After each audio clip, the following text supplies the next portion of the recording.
Christmas. For better or worse, the Christmas period is upon us and everything's getting a little bit festive. This includes the coffee world, where you're seeing more and more gingerbread lattes and the flavoured syrups around to make things feel more festive. Online there's loads of kind of how to make your own kind of festive coffee drinks, but things are more revolving around alcohol now. Mulled cider, mulled wine is cropping up. So I've been in search of a festive coffee drink, and fortunately for me, our local roaster, Four Rivers Coffee, does a mulled coffee drink, which I was really intrigued to try. I'm not a huge mulled, I don't drink alcohol, so I don't drink kind of mulled wine or mulled cider. So I thought this will be a nice way to kind of get into the kind of Christmas spirit with a bottle of their mulled coffee. So I popped down to their cafe that's just at the end of the road from where I work. Nice little village in Hertfordshire called Lake Green. Lovely spot to kind of cycle to in the summer, or if you're around that area, you know, you can pick up some nice kind of food and a decent coffee in a nice kind of semi-rural setting. So I went down there the other day, picked up a couple of bottles, and also tried their mulled coffee in the shop itself. So I am not reviewing this today blind.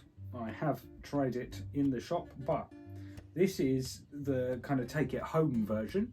We'll see if I can kind of produce a similar effect at home, because they sell it in these bottles and then you have to warm it in like a milk pan or a saucepan for yourself. So you get it almost as a cold brew, and it's brewed with their Indonesian Marlisin single origin coffee, which I don't think I've tried in and of itself particularly. I may have, but the tasting notes of that are kind of cherry cola and marzipan. So it's a very sweet, biting coffee in and of itself. And then it's been mulled with Christmas spices. So it's batch brewed using spring water and then mulled with cinnamon, star anise, cloves, bay leaf, muscovado sugar, orange juice and peel. So it's got all those kind of Christmassy spices and flavours in it, that makes it kind of super sweet. It gives off an incredible fruity aroma when you open it and when you heat it up.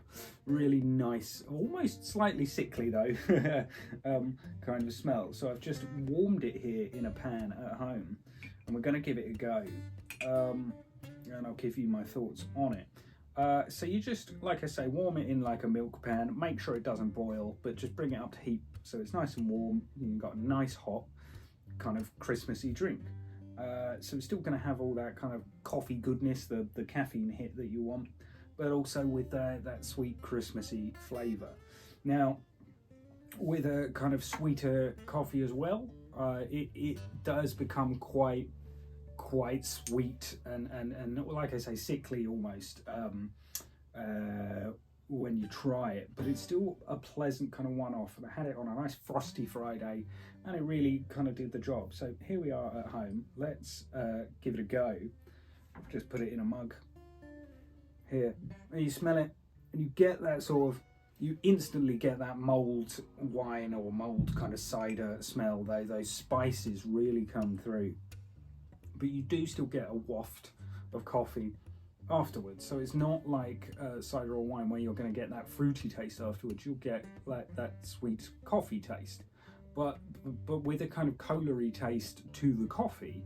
You get almost like a sweet cherry underneath that adds to that kind of sweet Christmassy feel. So it's almost like a Christmas cake in a cup, really. So we'll give it a go, and I'll give you my reactions. Like I say, it's not a blind tasting like I usually do, because I have tried it a couple of days ago, but here it goes.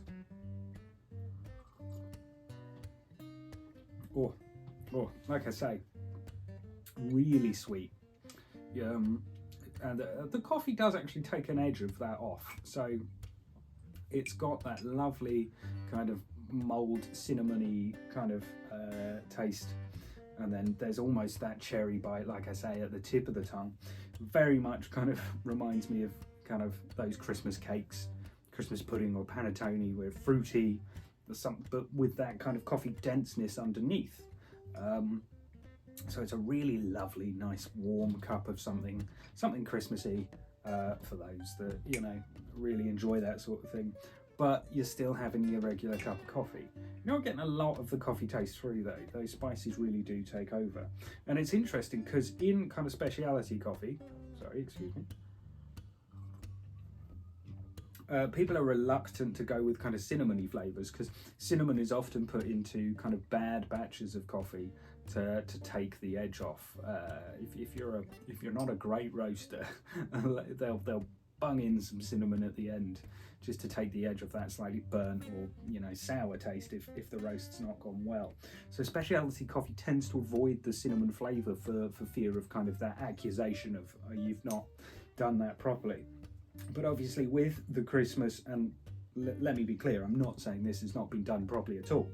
I'm saying with the Christmas spices, cinnamon is a kind of a preeminent spicy flavour throughout kind of traditional Christmas or British Christmas kind of puddings and things.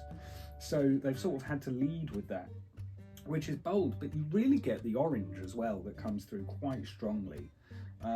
Less so the anise and things, but the cinnamon and the orange is definitely there.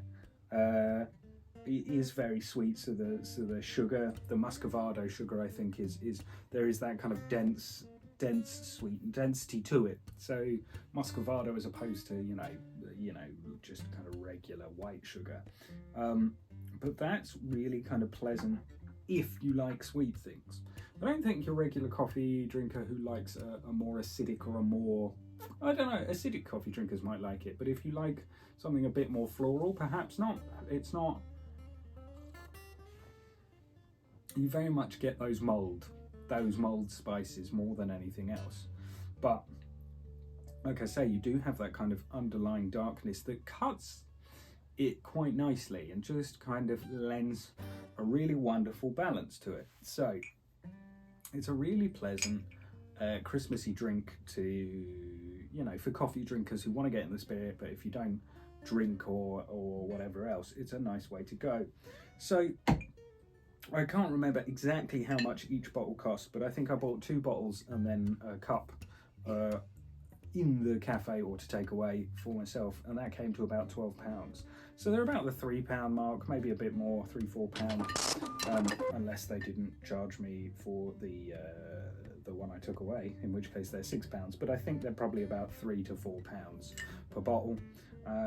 You've got to drink the whole thing once it's opened. You just keep it in the fridge, and then once it's opened, you've got to drink the whole thing within a day. So that's 500 millilitres, about £3 or £4. It's not bad, but you've got to be kind of sharing it with someone. You're not going to neck 500 millilitres of that. You may do, but I wouldn't necessarily recommend that much coffee in one go. But yeah, the sweetness is what's really coming through, and those spiced flavours are what hits you more so than the coffee. But then there's a nice aftertaste, a nice kind of dark, earthy aftertaste that just kind of grounds it a bit more and makes it more settled than something that's overly spiced. And it is really a really nice balance there. Obviously you are getting a bit more spice, like I said, so you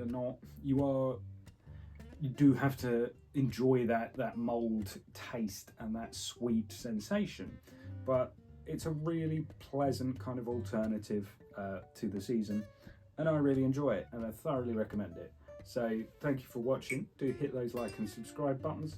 Have a great Christmas, or at least a great festive period when it rolls around for you, and we'll see you all next year. Take care.